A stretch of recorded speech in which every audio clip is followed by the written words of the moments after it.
So you might be a fanatic gardener if the best thing you've bought for yourself lately is a ladder. Yeah, I got the coolest ladder ever, and it's all for gardening. Come look at it. So I got a proper pruning ladder. This is a tripod pruning ladder, and it's amazing. It's also super light. It weighs 30 pounds. So I had to get the 10-foot model because the place that I was buying from didn't have any 8-foots. As it turns out, 10 feet is probably right, and you probably are never going to go wrong buying bigger rather than buying smaller. But it weighs 30 pounds, which means I can carry this thing around by myself. So you can see the bottom is super wide. That's 4.5 feet at the bottom, and then it goes up to here. Sorry, the sun's going to be in the way there, but it's got these really nice wide steps. And then it's got the tripod function over here, which you can adjust up and down and push out, and there's a safety thing on it. And anyway, it's amazing. And honestly, I got this right in the nick of time because I need to get the hornbeam hedge planted. Future hedge. It's a hedge. It's just not fully hedged yet. Along the east side of the property. It's time to prune that because hornbeams want to be pruned when they're dormant, like a lot of other things are. So I've actually already pruned the first one. So these hornbeams have been being added over the years. I've done videos on every part of this process, so you can kind of go back and search for the hornbeam hedge and learn more about it. But the first 6 of them are actually a variety called Lucas, which is a very skinny variety. And those were planted, yeah, maybe 5 years ago, I would say. And so I've just been sort of maintaining them throughout the years. Then I started adding more farther down the line. So the first year I probably added another 4 or 5, but I could not find that Lucas variety. So I went with Hasegawa then. They all look the same. These are all European hornbeams, Carpinus betulus. And then 2 years ago, I planted the final, I think, 6 or so. So we've kind of had 3 stages here, but we decided to just finish it off. We wanted to plant along there because I don't know if either of these 2 trees are going to be here forever. That maple is extraordinarily old. I hope it lives. The spruce is enormous, but I don't know if that's going to continue to live. So I just thought might as well like finish this hedge up. So the ones that are along the edge here are behind this first bunch, but I think they'll all catch up. I do see that there's been some deer browsing down there, but I'll show you that. So let's just prune these up. So the ladder is so sturdy. If you've seen me do this before, I've done it with a regular step ladder. Some people have actually been like, Erin, you're making me nervous because it's super wobbly. This thing is amazing. I'll just say this, it was an investment. It was a very expensive ladder and so much cheaper than going to the emergency room. So I prune these and have always pruned these to about 110 inches or so. I try to keep the height consistent amongst all of them. And it's kind of shocking how much growth these put on last year. And hornbeams take pruning very well. You can shear these. A lot of people prune these very, very hard as a super clipped hedge. So these will have no problem and have had no problem over the years. And since I've been pruning them here, they do thicken up at the bottom. So I should have started doing that earlier, but I didn't figure that out until about, I don't know, 3 years ago. Actually, I think these must be older than 5 years now that I think about it. But they're doing really good now. And with this ladder, it's super sturdy, so I can even kind of, reach a little bit on it. Anyway, I don't do anything fancy here. I just aim to prune above a bud. Like I said, people take hedge trimmers to these, so there should be no problem. I also take out like some of these that are, a little higher on the sides. I prune those out. The goal here is basically an even top, and then eventually, hopefully soon, we'll get these to bush out on the sides enough that this creates a solid wall. Although I think because this is that Lucas variety, which is again super columnar, it's going to take a little bit longer with this variety.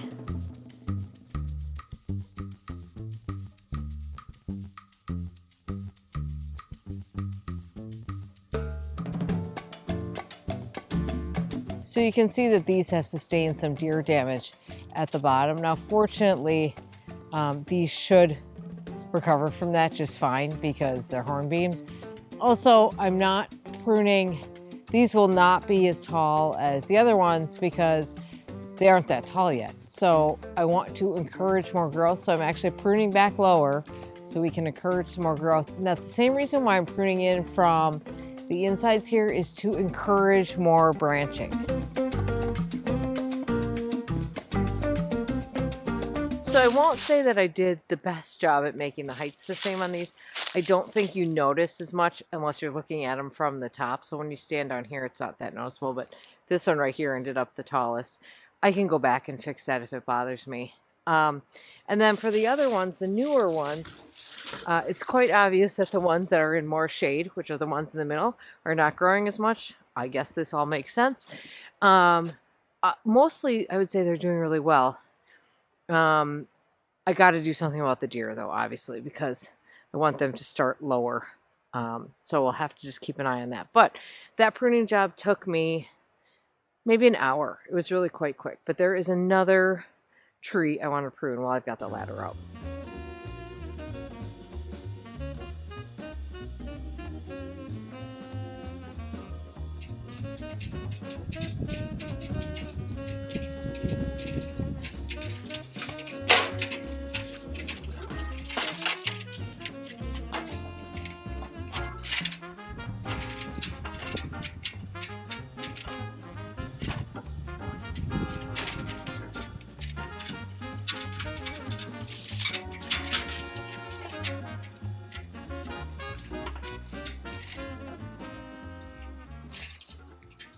Well, now that I see this, I'm not sure this ladder is going to be tall enough, but we're over here at the tricolor beech, and there's a couple of things. First of all, I've never done any pruning on this. We planted this tree in 2020, and it was a pretty big tree when we bought it, but I've not done any pruning. Now, there's some things like this branch right here. See how it like faces forward? I think I probably should cut that out. It's just a funky branch, and I don't think it'll ever be right facing this direction. So I think I should cut that out. There's also some spacing, branch spacing in here that, well, maybe it's not so bad, but there's a few things that are a little worrisome, I think. And then the biggest thing for me is up at the top. Hopefully you can see this. The leader kind of splits up there, and they're both the same height, and I don't want that. I want a very well-established leader. There's also a branch right here that's sticking way out farther than all the rest. So I think just a small amount of corrective pruning. I'm taking it very easy on this tree. I love this tree. I don't know if they're temperamental, but I don't want to find out the wrong way. I'm going to cut this branch out from here because I like the way this branch is coming out. This is a pretty big cut, but I think it's one I probably should have done a while ago. I've been looking at this for a long time.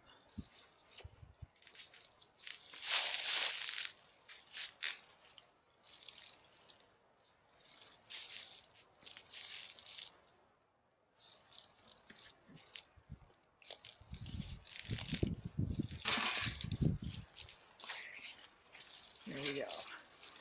It must have been growing in a spot where it wasn't getting a lot of sun on one side. And so everything's over here. I'm going to cut this right here too. Then we're going to stop with that. Maybe some of these little things I'll cut out that I don't think are doing much. Here's some dead wood down here.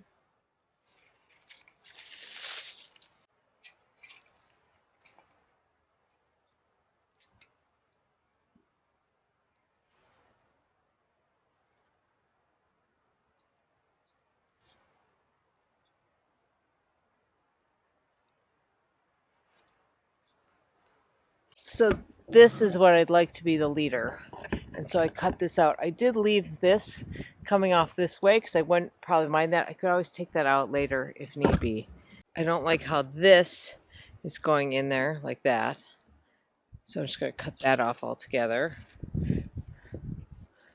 There's a little branch on this side that I don't. Down here, there's a branch that is crossing all the way in from way over here. So we'll cut him out.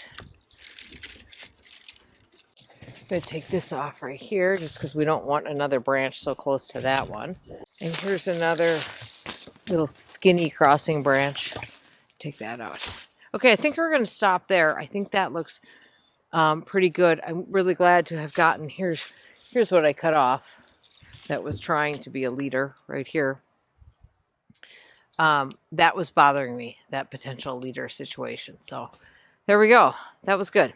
Well, it's a new day, but we're still pruning. I actually finished up that video, put everything away, put the ladder away, and then walked by the Asian pear espalier here on the chimney, which has needed to be pruned since probably June. And it before was so difficult to get a ladder in there that I was avoiding doing it. Now that I have this tripod ladder, what's really nice is I'll show you, I can just, normally I would have to jam a step ladder up in there, but here I can just kind of go over the top of the tough stuff hydrangeas that are here and then adjust the back leg of the tripod so that I can lean in there on that. So it's so much easier. So I'm finally going to get this thing pruned, and you can see here that it badly needs it. So this was purchased as a 2 cordon Asian pear. You had these first 2 on the bottom with a shoot coming up. I created the next 2 tiers that you see, and now we've got this very large shoot coming up. I mean, from the last tier, it's probably 8 feet of growth because it's been, like I said, it's been a while since I've been up here, and you can see there's some very long growth coming from other branches. This is all bad, and I'll tell you why in a second. But so I'm going to create one more tier. So we'll start the process of doing that today. We're going to have to run, we have like guide wires here, so we're going to have to run new guide wires for that on here. And then that's it. We're just going to top it from there. I don't need it to keep, it will get to be a pruning bear if it gets any taller. You can see that this bottom tier here has lost this side. The next tier up actually lost both sides. The next one's doing better, and then that one up there is obviously gone nuts. And I'll tell you why that's happening. So I'm not going to get into a big thing about pruning espalier trees here. If you're interested in that, I have a video when I started my espalier Belgian fence in the vegetable garden, which I made with Royal Raindrops crab apples, that talks a little bit about it. But it's all about what's called apical dominance, which means that the trees want to grow up, and all of the energy, or most of the energy, is concentrated in making that happen. So that's why I've got this 8-foot shoot here that is so strong at the top, because this tree is putting all its energy into going up. So my hope is that by topping this now, because that's essentially what we're doing here, because we're creating one last tier and that's it, we will start allowing some energy to go lower in the tree, and perhaps I'll be able to get some shoots on these lower tiers that I think they're actually called cordons, on these lower cordons that I can then create into new branches that go up. I will say these bottom 2 though get more shade because those tough stuff hydrangeas have gotten taller than I anticipated they would. They actually got a big cutback in fall, which you are not supposed to do. I know I cut off some flowers, but they really needed to have their size controlled a little bit, so I knew I'd be sacrificing some flowers, but I did it anyway. This, by the way, is a western exposure. I'll turn the camera around so you can see what we're looking at here. Across from this, we have this very large maple tree, but this gets, I would say, several hours of full sun behind me here at the chimney, and I think I'm able to push it a little bit because, like all stone walls and anything like that, this chimney retains a lot of heat. So there's a lot of retained heat here, which I think helps this tree quite a bit. So in addition to this Asian pear, which was the first espalier that I planted here, I have a Liberty apple in the vegetable garden, and then 2 pears, one of which was purchased as an espalier, one of which I've kind of been poorly training into one. And then I have the espalier Belgian fence, which is sort of the diamond-shaped growth that I've been creating from those Royal Raindrops crab apples for 5 years now, or maybe this is even year 6. So with espalier, I will prune at any time of the year. I don't care when it is. The only time I will probably not do it is Obviously, I try not to do it after flowering because I'm trying to get fruit. So I don't want to accidentally prune off any potential fruit. Other than that, I will prune at any time when I see a lot of aggressive growth happening, because I think it's important to stay on top of espaliers, because you can see, based on what's happening with this one, that they can get out of control pretty quickly. And I think they're kind of hard to get back into shape once that happens. So I sort of aim for all these, I aim for, you know, essentially growth that's about the length of a finger. In most of these, we're trying to create fruiting spurs. So you keep them nice and short, and then they create these little clusters. That's where the fruit will come. And this Asian pear behind me has fruited. I think the most I've ever gotten from it is 7 fruits, which is not bad considering that I really struggle with a pollinating partner for this. The pear that you can use a regular pear as a pollinating partner for an Asian pear. The regular pear that I bought was supposed to be a pollinating partner for this. But it did not bloom at the same time. So I bought that other pear, which I think is a Bradford pear. No, not a Bradford pear. Oh, right? Is that right? What's the regular old pear that you buy in the grocery store? Anyway, because Bradford pears are the bad ornamental pears, aren't they? I'm definitely going off the rails here. Anyway, I bought a second pear. That one seems to be a little bit better. But I think because these trees are growing in very different areas, even though they're very close to each other, just because of this growth area that I have here, I think they're growing in kind of different circumstances, so they're blooming at different times. So I haven't had a great pollinating pear situation with this, so I think having gotten 7 fruits on that one year, that's actually pretty good given that there's pretty bad pollination happening. Now we're going to get to it and get this thing shaped up, and it's going to look so much better.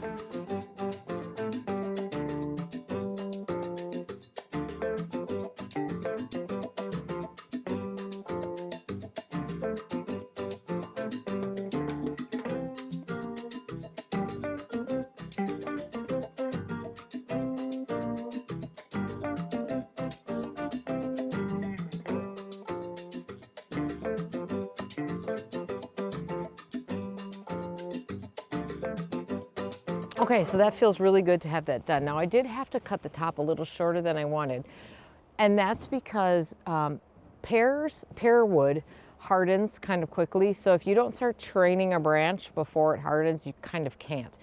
And the 2 longer shoots that were above where I cut it here were too hard already to properly train. So I cut it a little bit lower, and you can see these 2 little shoots off the side here. Those should grow long.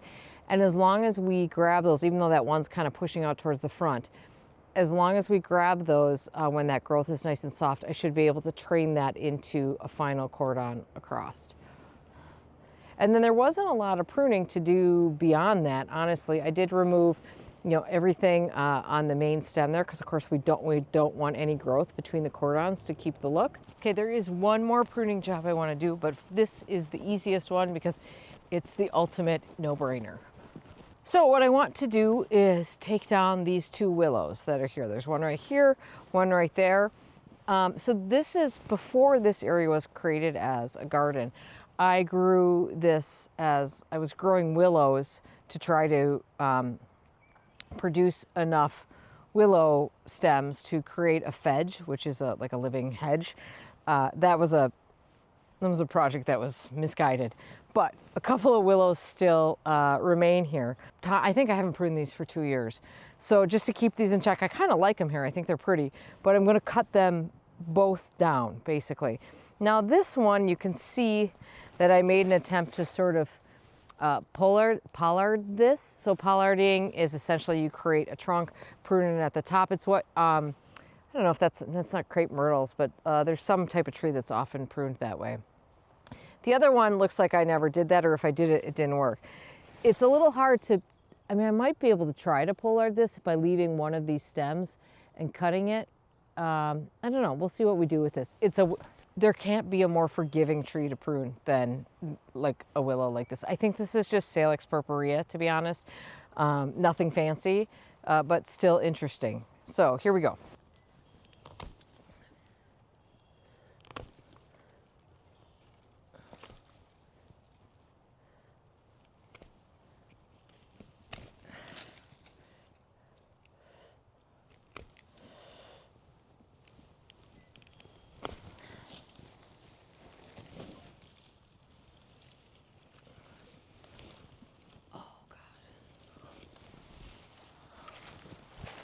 Okay, actually this is interesting because I think you can see that I maybe tried that at one point with this one, because you see this cut right here that is nothing grew out of?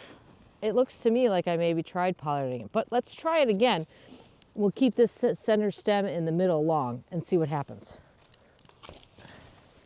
I showed this in a video earlier this year, but this is so low that I can't imagine that this is buck rub, although it's got all the harm marks of that. I actually think this is rabbits, because I can't imagine a deer would be rubbing that low, but it's possible. Anyway, something was rubbing on it or chewing on it.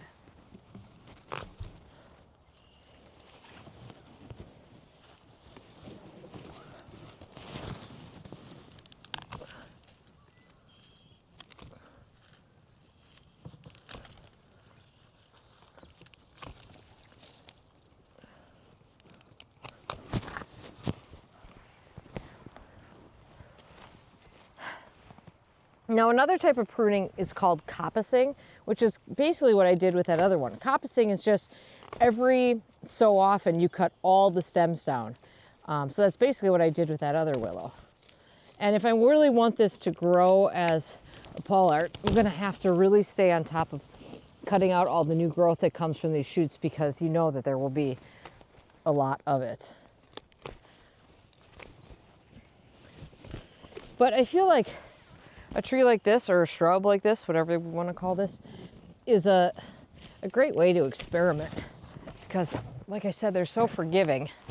They'll keep growing no matter what. Okay, so we're left with just the stem that we want to keep. So let's go this high, see what happens. We'll cut right here, just see what happens. Oh, sorry, Darwin. So we'll watch that. Like I said, you can't go wrong with these. They're so forgiving.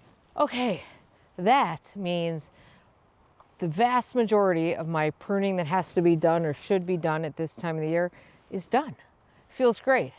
Let's get on with other fun garden stuff. I hope you're having a great day in your garden. Thank you for watching. And don't forget to subscribe if you haven't already. We will see you soon. Bye-bye.